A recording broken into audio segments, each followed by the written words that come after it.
Korean Mafia boss agreed to one last blind date. The black girl who showed up changed his life forever. Taehyun had ended careers for less than what happened that night. But when the woman walked into his private dining room at Seoul's most exclusive restaurant, 45 minutes late, wearing a sunshine orange dress and an expression that screamed she'd rather be getting a root canal, she didn't even flinch at the sight of his security detail. She just stared at him, glanced at the 3 bodyguards positioned like statues around the room, and said, "So your mama definitely photoshopped those pictures she sent me." Hey everyone, welcome back to Korra Story Tales. If you're new here, hit that subscribe button because you don't want to miss what happens next. Drop a comment telling me where you're watching from. I love connecting with you all. The first thing anyone noticed about Taehyun was that he moved like violence in slow motion, calculated and precise. The second thing was the phoenix tattoo that wrapped around his left arm, visible even through his expensive charcoal suit. The third thing, if they survived long enough to notice, was that his eyes held the kind of emptiness that came from seeing too much death too young. Tonight, those eyes were studying the amber liquid in his crystal glass like it might explain how his life had reached this particular low point. 32 blind dates. 32 exhausting evenings pretending to be someone he wasn't, watching women either recoil in fear when they figured out who he really was, or lean in with calculated interest when they realized how much money came with the danger. 32 attempts to satisfy his mother's obsession with grandchildren and respectability, like somehow a wedding ring could wash the blood off his hands. He was the head of the Beck Syndicate, Seoul's most sophisticated criminal network, with connections that stretched from Tokyo to Los Angeles and a body count he'd stopped tracking years ago. And yet, his 60-year-old mother could still make him feel like a disappointing teenager with a single phone call. His right-hand man, Dae-sung, stood near the entrance looking like a bodyguard from Central Casting, unsuccessfully hiding his amusement. Dae-sung had been with Taehyun since they were street kids in Itaewon, running numbers and dodging cops. He'd helped Taehyun build an empire from nothing, had stood beside him through gang wars and police raids, and had never questioned a single order. But even Dae-sung's ironclad loyalty apparently didn't extend to keeping a straight face while watching his boss get emotionally manipulated by a tiny woman who made the best kimchi jjigae in 3 districts. "Boss," Dae-sung said carefully, "your mother mentioned the woman had a connecting flight from New York. International terminals are chaos right now. She's not coming." Taehyun checked his Rolex, a gift from a Chinese businessman who'd later found himself on the wrong side of a negotiation. "Give it 5 more minutes, then we're done. I'll tell my mother the woman had second thoughts. That should buy me at least 3 weeks of peace. Your mother will just schedule another one." The door opened. Taehyun didn't bother looking up. He'd perfected this routine over 32 iterations. The polite dismissal, the apologetic tone, the generous compensation to erase the evening from both their memories. He was already forming the words when a voice cut through the room like lightning through fog. "Look, I didn't fly 14 hours from Chicago just to watch you sulk into your whiskey like some sad K-drama character. Can we skip to the part where we eat?" His head snapped up so fast his neck cracked. She stood in the doorway like she'd personally challenged the concept of subtlety to a fight and won. The orange dress hugged her frame in a way that made his mouth go dry, her locks swept to one side in an elaborate style that probably took hours, and her dark brown eyes held an expression that clearly communicated she was 3 seconds away from leaving and getting room service instead. American. Black. And looking at him like he was a mild inconvenience on her way to something actually worth her time. Taehyun felt his brain stutter.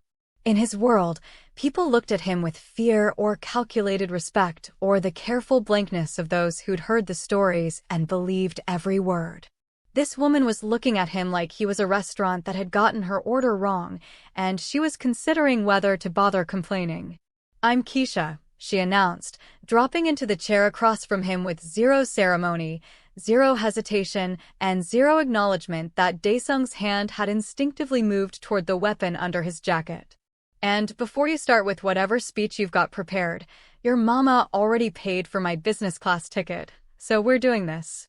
Also, I was promised authentic Korean food, and I've been watching cooking shows for 3 months preparing my stomach, so somebody better start bringing out dishes before I get hangry. Trust me, you don't want that. Daesung's hand froze. His eyes went wide, darting to Taehyun for instructions. Taehyun couldn't respond. His vocal cords had apparently gone on strike. This woman had just invaded his carefully orchestrated evening, mentioned his mother like they were best friends, and completely ignored his reputation like it was irrelevant gossip from a boring podcast. My mother paid for your ticket. The words came out strangled, like his throat had forgotten how speech worked. Keisha didn't even look at him, studying the menu with the focus of a general planning an invasion. Found me through some international matchmaking service. Told me you needed someone who wouldn't be impressed by your whole mysterious bad boy energy. She made air quotes without looking up. Her exact words. I told her I'm a trauma therapist in Chicago. I deal with men with control issues literally every single day. You're basically my 9 o'clock appointment. Something shifted in Taehyun's chest. Not his heart, though it felt physical enough. Maybe it was the fortress he'd built around anything resembling vulnerability. Maybe it was his carefully maintained composure. Maybe it was the universe telling him his mother had finally succeeded in breaking through his defenses. He studied her properly. Really studied her. The way she held herself like she'd survived things and came out stronger. The slight tension in her jaw that suggested she wasn't as fearless as she projected, but was committed to the performance. The way her eyes kept assessing him and the room simultaneously, like she was cataloging exits and threats while deciding what to order. You understand who I am? He kept his voice low, controlled. The voice that made career criminals reconsider their choices. Keisha looked up, meeting his stare without a flicker of concern. Yeah, some crime lord with anger management issues and probably a tragic origin story involving a dead family member and a bunch of revenge arcs. Cool. You realize I spent yesterday talking a patient out of a violent episode. I've been threatened by people having psychotic breaks. I've had a client throw a chair at my head during a session. You're going to have to work harder than a cold stare to rattle me. Daesung made a sound that might have been a choked laugh. Taehyun shot him a look that promised reassignment to their Busan operations, which everyone knew meant counting inventory in a warehouse for the next 6 months. You're out of your mind, Taehyun said, but there was something like respect in his voice. No, I'm tired. There's a difference. Keisha leaned back, studying him with those sharp, analytical eyes. Here's how this works. I'm here for 10 days. Your mother paid for a nice hotel, gave me a whole tourist schedule, and told me to open your heart. She rolled her eyes. I'm not opening anyone's heart. I do that professionally and I'm on vacation. But I will eat incredible food, see beautiful temples, and tolerate your brooding aesthetic if you make it interesting. Make it interesting? Yeah. Show me Seoul. Tell me your tragic backstory if you want. Maybe learn to smile more than once a year. She paused, a sly grin appearing. And if you play your cards right, I might let you take me to that tower I saw on Instagram. The one with the love locks. Taehyun felt himself smiling. Actually smiling. Twice in 10 minutes. Daesung looked like he might pass out. And Seoul Tower, he said. I'll arrange a private visit. Perfect. Keisha raised her water glass. To mothers who meddle and terrible life choices that might turn out okay. Taehyun raised his glass, clinked it against hers, and wondered if this was how men in his position fell. Not to bullets or betrayal, but to a woman in an orange dress who treated his criminal empire like a personality quirk she found mildly amusing at best. Outside, Seoul sparkled like a scattered diamond necklace. Inside, something electric sparked between them. Dangerous, inevitable, completely out of his control. Daesung caught his eye and mouthed, "Boss, you're screwed." Taehyun knew. He just didn't care anymore. If you're hooked on this story, smash that like button and subscribe so you don't miss part 2. Comment below which country you're watching from. Let's see how global our community really is. The next morning, Taehyun woke up to 23 missed calls from his mother, 8 texts from Daesung asking if he needed emergency extraction, and 1 message from an unknown number that read, "Your mom gave me your info. Need coffee recommendations that won't laugh at my broken Korean." Also, do y'all have biscuits and gravy here? Never mind, already know the answer. Disappointed but managing. He stared at his phone for a solid 2 minutes, lying in his penthouse that overlooked the glittering Han River, trying to remember the last time someone had texted him about breakfast. His messages were usually coded reports about shipments, territory negotiations, or requests for permission to handle problems, which always meant, "Can we make this person disappear permanently?" Keisha Thompson was texting him about biscuits and gravy. He typed back, "No biscuits. Coffee in 40 minutes. I'll send my driver." Her response came instantly, "Hard pass on mysterious drivers." That's literally how every true crime documentary starts. Send me a location and I'll take public transit. I'm not afraid of subways. Despite everything, despite who he was and what he'd done, Taehyun laughed. Then he called Daesung. "Boss." Daesung answered immediately, sounding exhausted. "Please tell me you didn't do something we'll all regret. Your mother is blowing up my phone. I need you to prepare the cafe on Gangnam Boulevard. The one we operate. Clear most of it out." Silence. "Then, you're taking her to our money laundering operation. It's also a legitimate cafe, Daesung. They make excellent coffee." Taehyun was already getting dressed, choosing a simple black turtleneck instead of his usual suit. Keisha had called his 3-piece suits, trying too hard to look like a CEO, and the observation still stung. "And don't clear everyone out. Make it look natural. Just ensure we have space." "Boss, you're acting strange." "I'm being accommodating. You once made a Yakuza lieutenant wait 4 hours because he showed up 5 minutes late. Now you're rearranging your morning for coffee with a woman who insulted you about your height." "She didn't insult my height. She said my mother lied about it. There's a difference." "Are you refusing the assignment?" Daesung sighed deeply. "Already handling it. But I'm documenting this personality change for when we need to explain it to the other lieutenants." 50 minutes later, Taehyun sat in a corner booth of Café Mirage, watching Keisha walk through the door in ripped black jeans, a Howard University sweatshirt, and sneakers that had clearly traveled several continents. She looked nothing like the woman from the restaurant.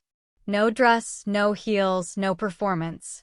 Just comfortable, authentic, and somehow even more dangerous to his emotional stability. She spotted him immediately and walked over, dropping into the seat with that same effortless confidence. "You own this place, right? What makes you assume that?" "Because everyone here is pretending really hard not to stare at you." And that barista looked terrified when I walked in. She accepted the menu from a nervous server, scanned it, then looked up with narrowed eyes. "Also, there's like 6 people in a cafe that seats 40. You cleared it out." I ensured privacy. "You cleared it out." She grinned, shaking her head. "You're dramatic." "I appreciate the effort, but you're extremely dramatic." Taehyun felt his carefully constructed intimidation factor dissolving like sugar in hot coffee. "I thought you'd prefer fewer witnesses." "That's actually considerate." "Okay, crime boss, you get points for thoughtfulness." She ordered an iced Americano and something called a red bean pastry that the server promised would change her life. Once they were alone, she leaned forward, forearms on the table. "So, real question. What's the deal with your mother?" "Because she called me at 5 a.m. Seoul time to ask if you were showing proper respect or if she needed to fly down here personally." Taehyun groaned, a sound he hadn't made since he was 16 and getting lectured about his grades. "My mother is relentless." "Your mother is a tactical genius. She sent me a whole presentation about you. Childhood photos, your achievements, that time you won a taekwondo tournament at 15. It was like a TED talk about why her son deserves love." She cited sources, Taehyun. "Sources? She did what?" "Oh, you didn't know." Keisha pulled out her phone, scrolling. "There's even a section called Why My Son Needs a Strong Partner. It has subsections. Your mother used subsections and color coding. He wanted to be mortified. He should be mortified. Instead, he was laughing. That genuine, surprised laugh that Keisha seemed to extract from him effortlessly. She's trying to get me married, he admitted, running a hand through his hair. Has been for almost a year. Blind date number 32. 32. Keisha's eyebrows shot up. Damn. What was wrong with the other 31? They either wanted to save me, feared me, or saw me as content for their Instagram aesthetic. And what do you think I see you as? Taehyun met her eyes. I have no idea. That's what terrifies me. Keisha smiled. Soft, genuine, devastating. Good. Stay terrified. Keeps you interesting. The problem with Keisha Thompson, Taehyun realized by day 4, was that she treated his criminal empire like an inconvenient hobby instead of a legitimate reason to maintain distance. She'd somehow convinced him to become a tour guide around Seoul, which meant he'd spent 96 hours doing things he hadn't done since before his father was murdered. Walking through markets without security hovering 3 feet away. Eating tteokbokki from street vendors who had no idea who he was. Taking selfies at Gyeongbokgung Palace, while Keisha educated him about Joseon dynasty history she learned from a documentary marathon on the plane. You're Korean and you don't know this? She'd said, genuinely shocked when he'd admitted ignorance about some architectural significance. I was busy learning how to run a criminal syndicate, he'd replied dryly. Excuses. That's just poor prioritization and time management. You need better balance. Now they sat on the steps of Iwa Mural Village, watching the sunset transform the city into gold and copper, and Taehyun felt something he hadn't experienced in years. Peace. The kind that made him anxious, because peace in his world usually meant you weren't watching for the knife heading toward your spine. So, Keisha said, breaking the comfortable silence, when are you going to tell me about your father? The peace evaporated like steam. Taehyun's jaw clenched. Who said anything about my father? Baby, you've got unresolved parental trauma written across your entire energy. Plus your mother mentioned him exactly once during our video call, got this devastated look, then changed topics so fast I got emotional whiplash.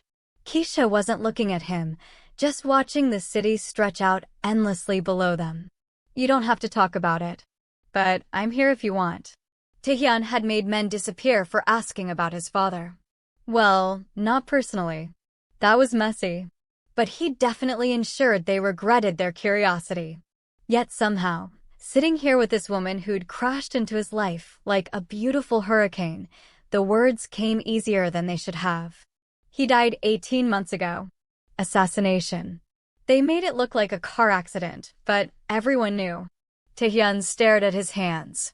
Hands that had authorized violence, handled blood money, and never felt entirely clean. He built everything from street-level operations to empire. Then he died on his way to a business meeting because someone decided they wanted what he built. That's brutal. It's the business. It's traumatic. Keisha finally looked at him, her eyes holding something that looked dangerously like understanding. My daddy died when I was 24. Cancer. He was a therapist too. That's why I became one. Thought I could honor him by helping people the way he did. She laughed, but it sounded empty. Turns out I'm just trying to save all the people he couldn't. My supervisor says it's displaced grief. I say it's Tuesday. Taehyun felt something crack open in his chest. The place where he stored all the emotions he couldn't afford to feel.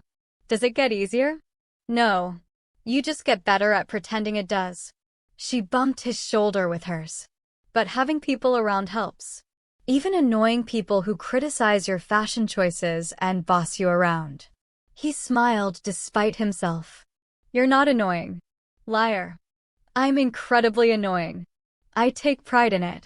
They sat in silence, watching the city lights illuminate one by one like stars falling in reverse. Taehyun thought about his father's funeral. His mother's screams. The weight of an empire he'd never wanted but couldn't abandon. He thought about the 31 women who'd sat across from him, seeing either a monster or a bank account. And he thought about Keisha, who somehow saw him as just a person. Damaged, complicated, but human. My father told me something before he died, Taehyun heard himself say. He said, "Son, The empire will outlive you. But you won't outlive yourself without something worth living for besides the empire. Wise man. I didn't understand. I thought he was just being sentimental. Death makes people philosophical. And now? Keisha looked at him, really looked at him. Taehyun looked back at her. The way the sunset caught in her eyes. The gentle strength in her posture that came from years of fighting invisible battles. The kindness she carried despite seeing humanity's worst. Now I'm starting to understand. Keisha held his gaze for a long moment, something unspoken passing between them. Then her phone buzzed, shattering the moment. She glanced at it and her expression shifted, hardened in a way he recognized because he wore the same mask every day. Everything all right? Just work drama. One of my clients relapsed back home. His sponsor is asking if I can do a phone session. She looked torn, guilty, conflicted. I'm on vacation. I shouldn't. Help him, Taehyun said immediately. That's who you are. She smiled. Sad, grateful, beautiful. That's who I am. And Taehyun realized with the slow horror of a man watching his own defenses collapse that he was absolutely, completely, catastrophically falling for her. Daesung was right. He was in serious trouble. The thing about happiness Taehyun had learned from a lifetime in the underworld was that it made you vulnerable. Soft. Exposed. And vulnerability in his world was just another word for target painted on your chest in fluorescent paint. He should have anticipated it. Day 8 with Keisha had been flawless. Too flawless. They'd spent the afternoon at Bukshan Hanok village, Keisha insisting on photographing every traditional house while lecturing him about cultural preservation and gentrification. She'd grabbed his hand while navigating the narrow alleys, her fingers laced through his like it was the most natural thing in the world. For a few hours, Taehyun had let himself forget what he was. That's when his phone rang. Daesung's name flashing on the screen like an alarm. Boss, we have a problem. Taehyun's blood turned to ice. Daesung only used that tone for 2 scenarios. Betrayal or bloodshed. What kind of problem? The Kim organization. They hit one of our distribution centers in Incheon. 5 of our people are dead. And they left a message. Daesung paused, and Taehyun could hear the fury vibrating through the line. They know about the American woman. The world tilted on its axis. What did you say? They know about her, boss. They're making threats, asking questions. Kim sent word that if you don't meet with him tonight, alone, Daesung's voice cracked slightly. He'll make her disappearance look like a tourist accident. Taehyun's vision went crimson. The Kim organization had been testing boundaries for months, probing for weaknesses, waiting for an opening. And he'd given them exactly what they needed. Something he cared about. Someone. Where is she now? At her hotel. I've got 4 people stationed outside her floor, 2 in the lobby. But boss, you need to get her somewhere secure. Somewhere even our own people don't know about. Do it immediately. His voice was ice, the same tone he used before ordering executions. And tell Kim I'll meet him. But on my terms, my location. He ended the call and turned to find Keisha watching him with those observant, analytical eyes that missed nothing. That sounded serious, she said carefully. You need to leave Seoul. Tonight. Excuse me. There are people who want to hurt me. They know about you. They'll use you as leverage. Taehyun was already texting Daesung, arranging security, calculating extraction routes. I'm putting you on the next flight to Chicago. Absolutely not. He looked up stunned. What? Keisha stepped closer, her expression fierce. You think I've survived 15 years as a therapist in Chicago's South Side, dealing with gang violence and clients in crisis and people with weapons, because I run when things get dangerous? Baby, I've been threatened by people having active breaks from reality. I've talked down situations you can't imagine. You don't get to make unilateral decisions for me. This is different. No, it's not. It's just a different city with the same tired men thinking violence solves problems. She grabbed his face, forcing him to look at her. I'm not leaving you to handle this alone. So whatever meeting you're about to walk into like some sacrificial martyr, I'm going to need you to be smarter than that. Taehyun had spent his entire adult life being the most dangerous person in any room. But looking at Keisha Thompson, all 5'6" of her, vibrating with righteous fury and stubborn loyalty, he realized something terrifying. He'd met his match, and she wasn't backing down. The abandoned warehouse in Songdo smelled like rust, ocean brine, and terrible decisions.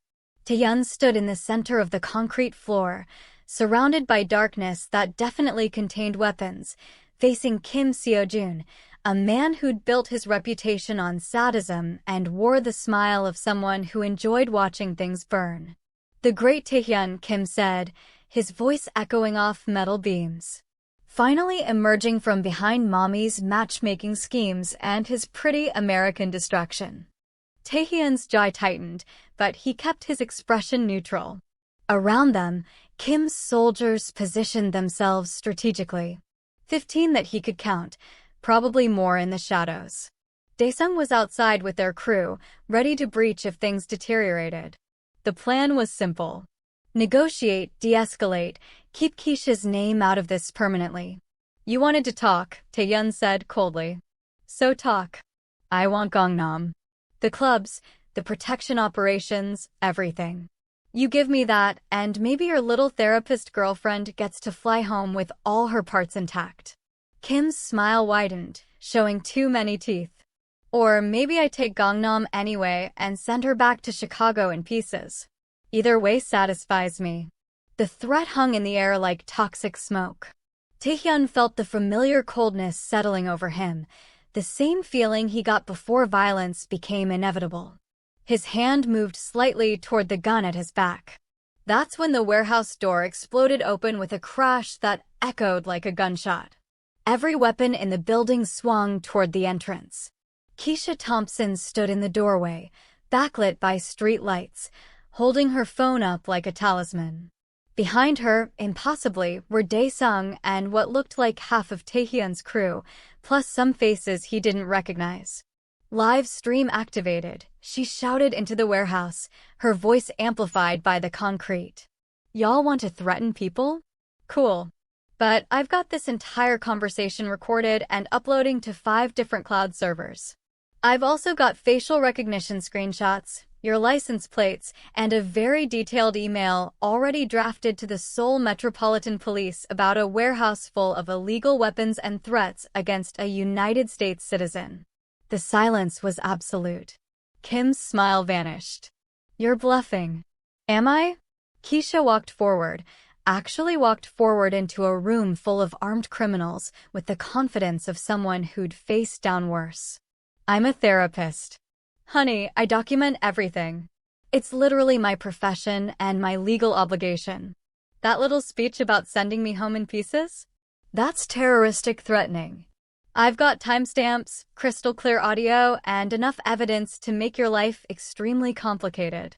"You think the police?" "Oh, I'm not just talking about the police." Keisha's smile was sharp enough to draw blood. "I'm talking about posting this everywhere. Every social media platform, every news outlet, every international forum. I'll make you Seoul's most famous criminal. You'll be viral by morning. Wannabe gangster threatens American therapist." That's the headline. Your reputation destroyed. Your business compromised. Your ability to operate in secrecy gone. Taehyun stared at her, somewhere between terrified and deeply impressed.